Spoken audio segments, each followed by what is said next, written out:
사드 장비 빼라. 우려했던 얘기가 여권 일각에서 구체적으로 나왔습니다. 일단 사드를 돌려보내야 된다라는 발언부터 직접 들어보시죠.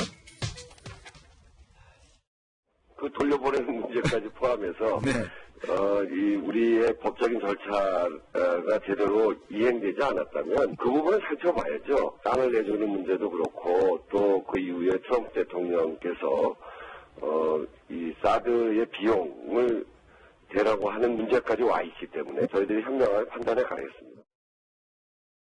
김병민 의원님, 네. 지금 북한의 미사일 위협이 고조되고 있는 상황입니다. 문재인 대통령의 당선 직후에도 아랑곳하지 않고 북한이 미사일을 쏜 상황인데 신임 여당의 우원식 원내대표가 사드를 돌려보내는 문제까지 포함해서 살펴봐야 된다. 어떻게 보십니까? 말 한마디 한마디가 굉장히 신중한 상황이기 때문에 아마 뭐 언론과의 인터뷰 과정에서 나왔던 얘기로 보여지고요. 근데 지금은 특히나 여당의 원내대표가 되셨기 때문에 더더군다나 신중해야 됩니다.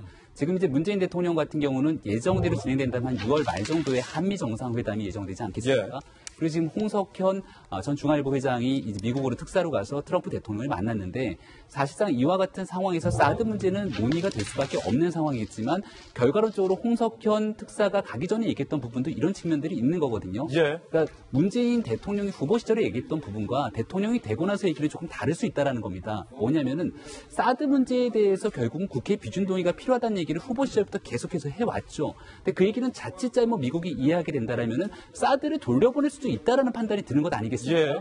근데 결국은 이 한미 정상회담을 앞두고 있는 상황 속에서 결국은 굳건한 한미 동맹을 바탕으로 사드가 필요할 수 있다는 부분은 인지를 하고 갈 겁니다. 그러면서 계속해서 얘기가 나오는 거는 그럼에도 불구하고 대한민국 전임 정부 시절에 사드가 계속해서 필요가 없다 하지 않을 것이다라고 얘기했던 부분이 갑작스럽게 배치가 되는 과정, 국내에 절차적인 문제가 있었다라는 점을 좀 피력하게 되는 과정으로 좀 이어지는 상황들이 존재하는 거거든요.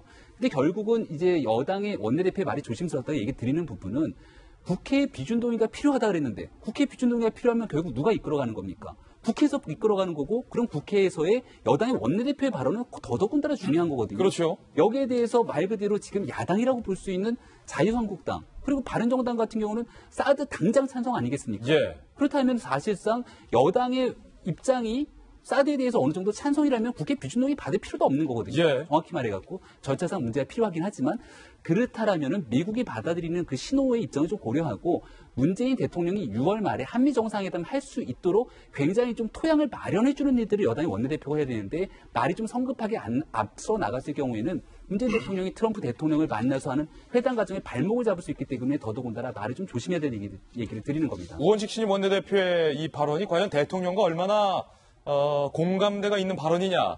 이 부분도 지금 논란이 되고 있는데 홍석현 미국 특사의 발언 이 부분과 관련해서 한번 들어보시죠.